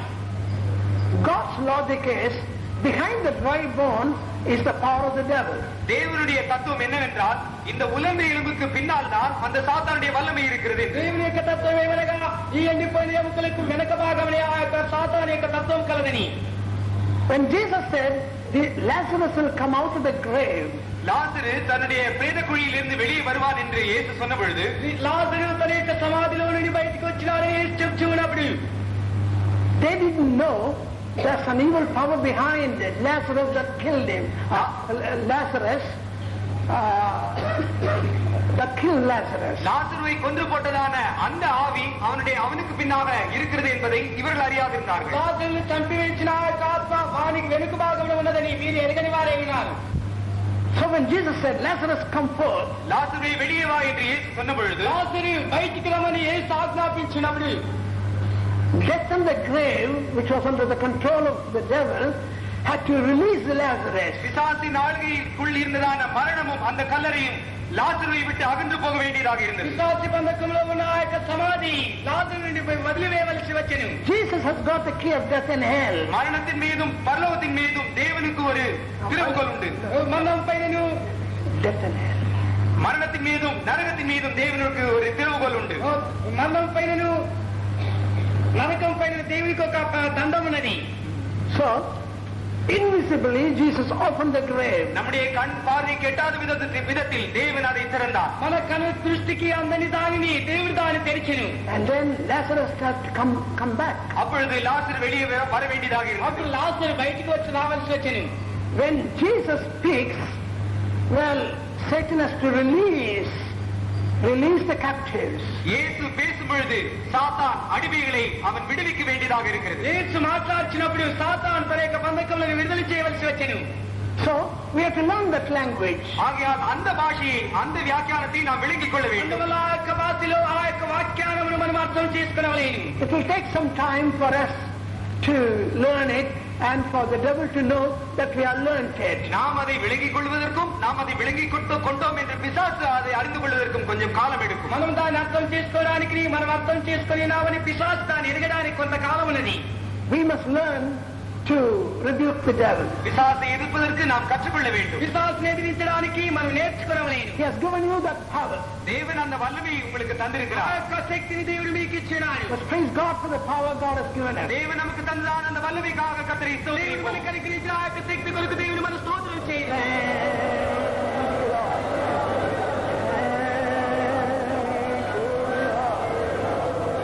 Hallelujah. Hallelujah. So he told the prophet, you prophesy. I don't want to prophesy. You must learn this language. இந்த எலும்புகளை பார்த்து நீ தீர்க்க தரிசனம் சொல், நான் சொல்ல வேண்டியதில்லை, என்னுடைய பாஷையை நீ விளங்கிக் கொண்டு தீர்க்க தரிசனம் சொல்லு என்று இந்த தீர்க்கதரிசியை பார்த்து தேவன் சொன்னார். ఈ యొక్క ప్రవచనం చూచి నీవు ఈ అంకలు చూచి నీవు ప్రవచనం చెప్పు, నా యొక్క భాష నీవు అర్థం చేసుకుని నిత్యం నీవు ఈ ప్రవచనం చెప్పని దేవుడి యొక్క ప్రవక్తకు ఆజ్ఞాపించెను. If I want to speak, I didn't call you to be a prophet. நான் பேச வேண்டும் என்றால் உன்னை நான் தீர்க்கதரிசியாக அழைக்க வேண்டிய அவசியமே இல்லை. నేను మాట్లాడవాలంటే నిన్ను నేను ప్రవక్తగా పిలవని అవసరం లేదు. You speak my language. என்னுடைய பாஷை, என்னுடைய வார்த்தையை நீ பேசு. నీవు నా యొక్క భాషలో నా యొక్క వాక్యమును నీవు మాట్లాడము. Amen. All the prophets learned to believe the word of God. எல்லா தீர்க்கதரிசிகளும் தேவனுடைய வார்த்தையின் மேல் விசுவாசம் வைக்க கற்றுக்கொள்ளுங்கள். ప్రవక్తలందరూ దేవుని యొక్క వాక్కుపైన విశ్వాసం ఉంచడానికి నేర్చుకోండి. It will take some time to believe. நீங்கள் விசுவாசிப்பதற்கு கொஞ்சம் காலம் எடுக்கும். దాన్ని మీరు విశ్వసించడానికి కొంతకాలం పట్టును. Satan may pretend not to listen to you. நீ உங்களுக்கு செவி சாய்க்காதது போல சாத்தான் ஒருவேளை பாசாங்கு செய்யலாம். ఒకవేళ మీరు చెవి ఎక్కలే మీకు చెవి ఎక్కని రీతిగా సాతాను ఒకవేళ చేయవచ్చును. But this bold in your language. ஆனால் உங்களுடைய வார்த்தைகளில் நீங்கள் தைரியமாக இருங்கள். అయితే మీ యొక్క వాక్యంలో మీరు ధైర్యం కలిగి ఉండండి. Have faith in God. தேவன் பேரில் விசுவாசம் வையுங்கள். పైన విశ్వాసం కలిగిన వారై ఉండండి. And believe God will release the power of God. தேவன் தம்முடைய வல்லமையை வெளிப்படுத்துவார் என்று விசுவாசியுங்கள். దేవుడు తన యొక్క శక్తిని బయలుపరచున్నాడని విశ్వసించుము. Anyhow, he went and spoke God's language. எப்படி இருந்தாலும் இவன் போய் கர்த்தருடைய வார்த்தையை பேசினான். ఎలాగైనా ఇతను వెళ్ళి దేవుని యొక్క వార్తను మాట్లాడుచున్నాడు. He didn't add or take away anything. அவன் தேவனுடைய வார்த்தையில் எதையும் கூட்டவோ அதிலிருந்து எதையும் எடுத்துக் கொள்ளவோ செய்யவில்லை. అతను దేవుని యొక్క వాక్యంలో ఏది చేర్చుటయో లేక తీసివేయటయో చేయలేదు. Now I want to put a word to the prophets. தீர்க்கதரிசிகளுக்கு சில வார்த்தைகளை சொல்ல விரும்புகிறேன். నేను ప్రవక్తలకు కొన్ని వాక్యాలు చెప్పబోచున్నాను. Don't go on speaking in tongues. நீங்கள் தொடர்ந்து அந்நிய பாஷையில் பேசிக்கொண்டே இருக்க வேண்டாம். వెనువెంట అన్య భాషలు మాట్లాడుతూనే ఉండకూడదు. Try to listen it as much as possible. முடிந்த அளவுக்கு அந்நிய பாஷையில் பேசுவதை குறைக்க முற்படுங்கள். మీరు సాధ్యమైనంత వరకు అన్య భాషలు మాట్లాడటం తక్కువ చేయండి. Because your mind should not play up. ஏனென்றால் உங்களுடைய மனது அதிலே கலந்து விடக்கூடாது. అయితే మీ యొక్క మనసు అందులో కలిసి ఉండకూడదు. You should not try to add some more words or take away some words. தேவனுடைய வார்த்தையிலிருந்து நீங்கள் ஏதாவது வார்த்தையை கூட்டவோ அதிலிருந்து சில வார்த்தைகளை எடுத்து விடவோ நீங்கள் போகக்கூடாது. దేవుని వాక్యంలో నుండి ఏదైనా కొన్ని కార్యాలు చేర్చుటయో లేక తీసివేయటకో మీరు ప్రయాసపడకూడదు. And secondly, don't strain your throat and strangle your voice so that at the end people may not know what you are prophesying. இரண்டாவதாக நீங்கள் அதிக சத்தமாக உயர்த்தி உங்களை தொண்டையை நீங்கள் கஷ்டப்படுத்தி நீங்கள் எதுவும் சொல்ல வேண்டாம். அதன் நிமித்தமாக ஜனங்கள் நீங்கள் என்ன சொல்வீர்கள் என்பதை அறியாதிருக்கிறார்கள். రెండవదిగా మీరు అత్యధికమైన శబ్దం వేసి మీ గొంతును నాశనం చేసుకున్నప్పటి దానికి తదుపరిగా జనులు ఏమి చెప్పినారో అర్థం చేసుకున్నారు. Be well, calm and collected and listen to the voice of God and just speak what God tells you. தேவனுடைய சத்தத்தை கேட்டு அவருடைய வார்த்தைகளை எல்லாம் சேர்த்து மிகவும் சாதாரணமாக மௌனமாக அவருடைய வார்த்தைகளை அவர் சொல்லுகிற வார்த்தைகளை மாத்திரம் பேசுங்கள். దేవుని యొక్క శబ్దమును విని ఆయన వాక్యములను చేర్చుకొని మిక్కిలి మౌనముగా గమనముగా ఆయన చెప్పిన దాన్నే మీరు తెలియపరచండి. God will not make any mistake. தேவன் ஒரு காலம் எந்த தவறுமே செய்ய மாட்டார். దేవుడు ఒక కాలమును ఏ తప్పును చేయడు. Whether you understand it or not, you just give out the word of God. நீங்கள் அதை விளங்கிக் கொண்டாலும் விளங்கிக் கொள்ளாவிட்டாலும் தேவனுடைய வார்த்தையை அப்படியே கொடுத்து விடுங்கள். మీరు దాన్ని అర్థం చేసుకున్నట్టుకి అర్థం చేసుకోకపోయినట్టుకి దేవుని వాక్యం అలాగే మీరు తెలియపరిస్తే చాలు. It is God's business to confirm it. அதை ஸ்தாபிக்கிறது, அதை நிரூபிப்பது தேவனுடைய வேலை. దాన్ని స్థాపించా లేక నిరూపణ చేయటా దేవుని యొక్క పని ఉన్నది. It may not take place immediately. நீங்கள் சொல்லுகிறான காரியங்கள் ஒருவேளை உடனடியாக நிறைவேறி விடாது. చెప్పిన కార్యములు ఒకవేళ వెంటనే జరగలేదు. Leave it in the hand of God. அதை தேவனுடைய கரத்தில் ஒப்புவித்து விடுங்கள். దేవుని యొక్క హస్తంలో అప్పగించి వదిలివేయండి. So many prophecies which are prophesied by the prophets of old took years to get performed. ஆதி நாட்களில் தீர்க்க தரிசனத்தினால் உரைக்கப்பட்டதான தீர்க்க தரிசிகளின் வார்த்தை நிறைவேறுவதற்கு அநேக ஆண்டுகள் எடுத்தன. ఆది కాలంలో ప్రవచన మూలంగా ప్రవచింపబడిన ఆ యొక్క వాక్యం నెరవేర్చడానికి అనేక సంవత్సరములు పట్టింది. This prophet prophesied, nothing happened. இந்த தீர்க்க தரிசனம் உரைத்தான், ஆனால் ஒன்றுமே சம்பவிக்கவில்லை. అయితే ఈ ప్రవచనం ఎత్తి మాట్లాడిన అయితే ఏమీ సంభవించలేదు. Only in the vision he saw them all like an army, but it took years and years. அவன் ஒரு தரிசனத்தில் தான் இவர்கள் எல்லாரும் எழும்பி ஒரு மகா பெரிய சேனையாக நிற்பதாக கண்டான். ஆனால் அது நிறைவேறுவதற்கு அநேக ஆண்டுகள் எடுத்தன. అయితే ఇతడు దర్శన మూలంగా ఈ యొక్క ఎముకలన్నీ మహా సైన్యంగా నిలబడిన అయితే దాన్ని నెరవేర్చడానికి అనేక దినములు పట్టింది. Only now is taking place. இப்பொழுதுதான் இது நிறைவேறிக் கொண்டே இருக்கிறது. ఇప్పుడే అది నెరవేర్చబడిచి ఉన్నది. He was not discouraged. ஆனால் அவன் అధైర్యపட்டு పోగలేదు. అతను అధైర్యపడలేదు. Right. What did he do? அவன் என்ன செய்தான்? అతను ఏం చేశాను? I will cause I will cause breath to enter into you. உங்களுக்குள் என்னுடைய ஆவியை நான் பிரவேசிக்க பண்ணுவேன். మీలో నా యొక్క ఆత్మను ప్రవేశింపజేయుదును. And you shall live. அப்பொழுது உயிரடைவீர்கள். అప్పుడు మీరు బ్రతుకుదురు. First, upon the bones, sinews will come. முதலாவது இந்த எலும்புகள் மேல் நரம்புகள் சேரும். ప్రథమంగా ఈ యొక్క ఎముకలపైన నరములు చేర్చున్నవి. And all the bones will come together. அப்பொழுது எல்லா எலும்புகளும் ஒன்றாக சேர்ந்து கொள்ளும். ఎముకలన్నీ ఒకటిగా చేర్చున్నవి. The flesh will be formed. மாம்சம் உண்டாகும். కండరములు కలుగుచున్నవి. And the breath will come. அப்பொழுது ஆவி உண்டாகும். అప్పుడు ఆత్మ వచ్చి ఉన్నది. They shall live. அவைகள் உயிரடையும். అప్పుడు వారు ప్రాణం పొందుతున్నారు. So he obeyed the prophecy. இவன் தீர்க்க தரிசனத்திற்கு கீழ்ப்படிந்தான். ప్రవచనములకు లోబడి ఉండెను. First nothing happened. முதலாவதாக ஒன்றும் சம்பவிக்கவில்லை. అతనికి ఏమీ సంభవించలేదు. Even in the dream, even in the vision, nothing happened. அந்த தரிசனத்திலும் கூட ஒன்றுமே சம்பவிக்கவில்லை. ఆ దర్శనంలో కూడా ఆయనకి ఏమీ తటస్థించలేదు. There was a big noise. ஒரு பெரும் இரைச்சல் உண்டாயிற்று. ఒక గొప్ప ధ్వని కలిగెను. And there was a lot of shaking, like in the tarrying meeting. காத்திருப்பு கூட்டத்தில் உண்டாவது போல ஒரு பெரிய அசைவு உண்டாயிற்று. కనిపెట్టి కూటంలో కలిగించిన రీతిగానే గొప్ప కదిలింపులు కలిగెను. After all that, only bones came together. 7th verse. இவை எல்லாம் முடிந்த பிறகு 7ஆம் வசனத்தில் சொல்லப்பட்டது போல எலும்பு தன் எலும்போட சேர்ந்து கொண்டது. ఇవన్నీ ముగించిన తర్వాత 7వ వాక్యంలో చెప్పిన రీతిగానే ఎముకలు అవి వాటి ఎముకలతో వచ్చి అతుకొనేను. After that, sinews formed and collected united the bones together. அதற்கு பிறகு எலும்புகள் சேர்ந்த பிறகு நரம்புகள் உண்டாயிற்று. దానికి తదుపరిగా ఎముకలు అతుకున్న తర్వాత నరములు కలిగెను. And the flesh came. மாம்சம் உண்டாயிற்று. మాంసం కలిగెను. And the beautiful skin covered it. மிகவும் அழகான தோல் அதை மூடிற்று. చక్కని చర్మం అందుకు దానికి అమర్చబడిను. But they are still dead. ஆயினும் அவைகள் மரித்தவர்களாகவே இருந்தன. అయినప్పటికీ వారు చనిపోయిన వారిగానే కనిపించి ఉన్నారు. That's what is happening today. இன்றைக்கு இதுதான் சம்பவிக்கிறது. దానికి ఇదే సంభవించి ఉన్నది. What we need is a resurrection power. நமக்கு தேவையில்லாம் ஒரு உயிர்த்தெழுதலின் வல்லமை. మనకు అవసరమైనది పునరుత్థాన శక్తి. The breath of God. தேவனுடைய ஆவி. దేవుని యొక్క ఆత్మ. So he was a bit disappointed. இவன் சற்று அதைரியப்பட்டிருந்தான். ఇతను కొంచెం అధైర్యపడి ఉండెను. God told him, don't get discouraged. நீ அதைரியப்பட வேண்டாம் என்று தேவன் அவனோடு சொன்னார். అధైర్యపడవద్దు అని దేవుడు అతనికి ఆజ్ఞాపించెను. How many times they fast and pray? எத்தனை முறை இவர்கள் உபவாசித்து ஜெபித்தார்கள்? ఎన్ని పర్యాయాలు అతను ఉపవాసం తీసుకొని ప్రార్థించారు? எத்தனை முறை நாம் உபவாசித்து ஜெபித்தோம்? మనం ఎన్ని పర్యాయాలు ఉపవాసం తీసుకొని ప్రార్థించినట్టుకి beautiful things are happening, but there's no life. அற்புதமான காரியங்கள் எல்லாம் நடக்கின்றன, இருந்தாலும் ஜீவன் உண்டாகவில்லை. అద్భుతమైన కార్యములు జరిగించినవి, అయినప్పటికీ ప్రాణం కలుగుతలేదు. Lot of shaking, or people appear beautiful and all, but there's no change of character or change of life. பெரிய அசைவெல்லாம் உண்டாகுது, ஜனங்கள் எல்லாம் அற்புதமாக தோற்றமளிக்கிறார்கள், ஆனால் ஜீவியத்தில் சுபாவத்தில் எந்த மாற்றமே உண்டாவதில்லை. గొప్ప కదిలింపులు కలిగించినవి, జనులందరూ అద్భుతంగా జన్మములు కలగవలసినవి, అయితే జీవితంలో ఎలాంటి మార్పు కలగవలసినవి. So this prophet went and told God, Lord, what's all this? They are still dead. இந்த தீர்க்கதரிசி போய் தேவனிடத்தில், ஆண்டவர் இவை என்ன? நான் எல்லாம் சொன்னால் ஒன்றுமே சம்பவிக்கவில்லை, இவைகள் எல்லாம் இன்னும் மரித்தவைகளாகவே இருக்கின்றனவே என்று சொன்னார். ఈ ప్రవక్త ఒకవేళ వెళ్ళి, దేవా ఇది ఏమి, నేను అంతేని ఆజ్ఞాపించి ఒకటి ప్రదర్శించలేదు, ఈ యొక్క ప్రాణులు ఇంకా జీవం పొందలేదని చెప్పిండవచ్చును. God said, you have to prophesy again. Take a little more faith. நீ இன்னுமாக தீர்க்க தரிசனம் சொல்ல வேண்டும், உன்னுடைய விசுவாசத்தை இன்னும் எடுத்துக்கொள். నీ ఇంకా నువ్వు ప్రవచనం చెప్పవాలి, నువ్వు నీ యొక్క విశ్వాసం ఇంకా తీసుకోమని దేవుడు చెప్పాను. No, now don't. I know the truth. நான் சத்தியத்தை அறிந்திருக்கிறேன். సత్యం ఎరిగినా, I have faith. எனக்கு விசுவாசமும் உண்டு. నాకు విశ్వాసం ఉన్నది. I have the bones. என்னிடத்தில் எலும்புகள் உண்டு. నాలో ఎముకలు ఉన్నవి. What else?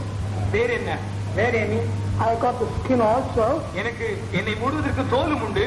నేను ధరించుకోవడానికి చర్మం కూడా ఉన్నది. Sometimes I come to a place where I lack. என்னை மூடுவதற்கு தோலும் உண்டு. నేను ధరించుకోవడానికి చర్మం కూడా ఉన్నది. Sometimes I come to a place where I lack that resurrection power. சில சந்தர்ப்பங்களில் அந்த உயிர்த்தெழுதலின் வல்லமை இல்லாத ஒரு சந்தர்ப்பத்தில் நான் வருகிறேன். అయితే కొన్ని సందర్భంలో ఆ పునరుత్థాన శక్తి లేనటువంటి స్థితిలో వచ్చి ఉన్నాను.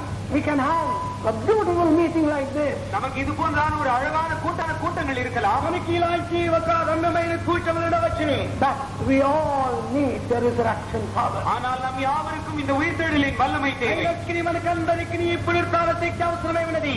Let it come even now into our bones. இப்பொழுதும் கூட தானே அந்த உயிர்த்தெழுதலின் வல்லமை நம்முடைய எலும்புகளுக்குள் வரட்டும். ఇప్పుడు தானே ఆ యొక్క పునరుత్థాన శక్తి మన ఎముకల్లోనికి రానిము. Let it come into our body. அது நம்முடைய சரீரத்தில் வரட்டும். అది మన శరీరంలోనికి రానిము. Into our spirit. நம்முடைய ஆவி, మన యొక్క ఆత్మలో.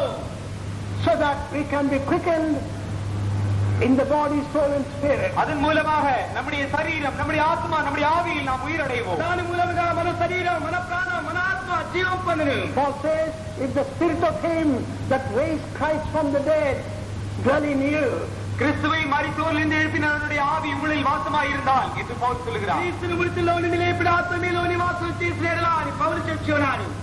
He tells it to the spirit baptized people. பரிசுத்தாவின் அபிஷேகம் பெற்றதான ஜனங்களை பார்த்து அவர் இதை சொல்லுகிறார். పరిశుద్ధాత్మ అభిషేకం పొందిన జనాన్ని గురించి విచారణ చెప్తున్నాడు. If the spirit of him that raised Christ from the dead dwell in you, கிறிஸ்துவை மரித்தோரிலிருந்து எழுப்பினவருடைய ஆவி உங்களில் வாசமாய் இருந்தால், క్రీస్తును మృతుల్లోని నిలిపిన ఆత్మ మీలో నివసించినేలా, he is in you, அவர் உங்களுக்குள் இருக்கிறார், ఆయన మీలో ఉన్నాడు. But you are not allowed him to quicken you. ஆனால் அவர் உங்களை உயிர்ப்பிக்கும்படியாக நீங்கள் இடம் கொடுக்கவில்லை. అయినప్పటికీ ఆయన మిమ్మల్ని జీవింపచేయ నిమిత్తం మీరు సెలవునివ్వలేను. That's why he perhaps says you are like dry bones. ஆகையால் தான் நீ ஒரு உலர்ந்த எலும்பு போல் இருக்கிறாய் என்று ஒருவேளை அவர் உன்னை பார்த்து சொல்லலாம். అందువల్లే నీవు ఒక ఎండిన ఎముకను పోలినావు, నీ ఒకవేళ నిన్ను చూసి చెప్పవచ్చును. So we all need a quickening power or the resurrection power. நம்மை உயிர்ப்பிக்கிறதான தேவனுடைய உயிர்த்தெழுதலின் வல்லமை நமக்கு தேவை. మనల్ని జీవింపచేయనటువంటి దేవుని పునరుత్థాన శక్తి మనకు అవసరమై ఉన్నది. Sunday school teachers, please forgive me. Shall we all pray for 5 minutes?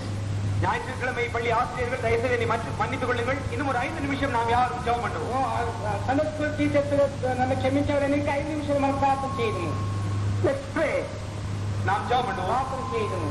Oh Spirit of the living God, ஜீவனுள்ள தேவனுடைய ஆவியானவரே, జీవం కలిగిన దేవుని కాపుదలవారా, he who raised Christ from the dead, கிறிஸ்துவை மரித்தோரிலிருந்து எழுப்பினவரே, క్రీస్తును మృతుల్లో నుండి లేపినవారా, quicken my soul, என்னுடைய ஆத்மாவை உயிர்ப்பியும், నా ఆత్మను జీవింపచేయుము.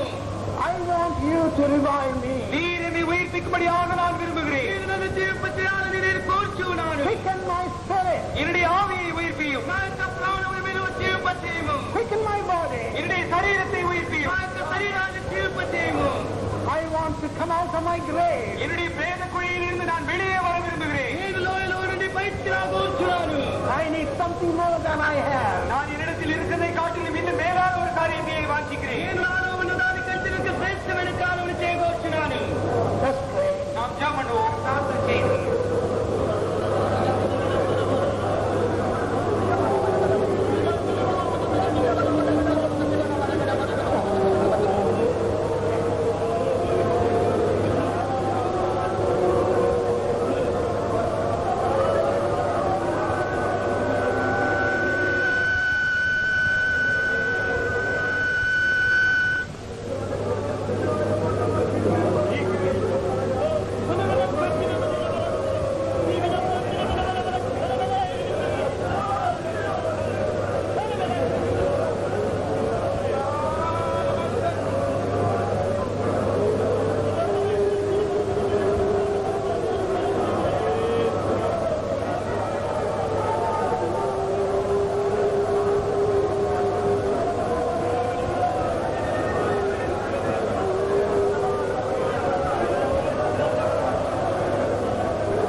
prayers, make it a real important matter to pray for you, for you in a personal way. உங்களுடைய உபவாச ஜெபங்களில் அது உங்களுடைய தனிப்பட்ட விதத்தில் மிகவும் பிரயோஜனமாக இருக்கும்படியாக நீங்கள் அதை மாற்றிக்கொள்ளுங்கள். ఈ యొక్క ఉపవాస ప్రార్థనలు మీ వ్యక్తిగత జీవితంలో ప్రయోజనకరంగా ఉన్నట్లుగా మీరు దాన్ని మార్చుకోండి. Those who take prayers during this before the convention, make it an important subject. கன்வென்ஷனுக்காக நடக்கிறதான இந்த உபவாச ஜெபங்களை எடுப்பவர்கள் இதை ஒரு முக்கிய அம்சமாக நீங்கள் எடுங்கள். కన్వెన్షన్ కొరకు ఉపవాస ప్రార్థన తీసుకున్న వచ్చిన వారికి దీన్ని ముఖ్య అంశంగా తీసుకుని. Other things God will supply. மற்ற தேவைகளை எல்லாம் தேவன் நமக்கு தருவார். ఇతర అవసరాలన్నీ దేవుడు మనకు అనుగ్రహించును. This is what is in the heart of God. இதுதான் தேவனுடைய இருதயத்தில் தேவனுடைய மனதில் இருக்கிறதான காரியம். ఇదే దేవుని హృదయంలో దేవుని మనసులో ఉండే కార్యం. If you think as God and prophesy as God, God will be there to confirm the word. தேவனை போல நினைத்து தேவனை போல நீங்கள் தீர்க்கதரிசனம் உரைத்தால் உங்களுடைய வார்த்தையை நிரூபிக்க தேவன் அங்கே இருக்கிறார். దేవుని వలె తలంచి దేవుని వలె మీరు ప్రవచనం వేసి మాట్లాడేలా మీ యొక్క వాక్యం నిరూపణ చేసే దేవుడు అక్కడ ఉన్నాడు. Let's praise God for answering our prayer. நம்முடைய ஜெபங்களுக்கு எல்லாம் தேவன் பதில் அளித்தபடினால் அவரை ஸ்தோத்திரிப்போம். మన ప్రార్థనలకు దేవుడు ప్రతిత్తరం ఇచ్చిన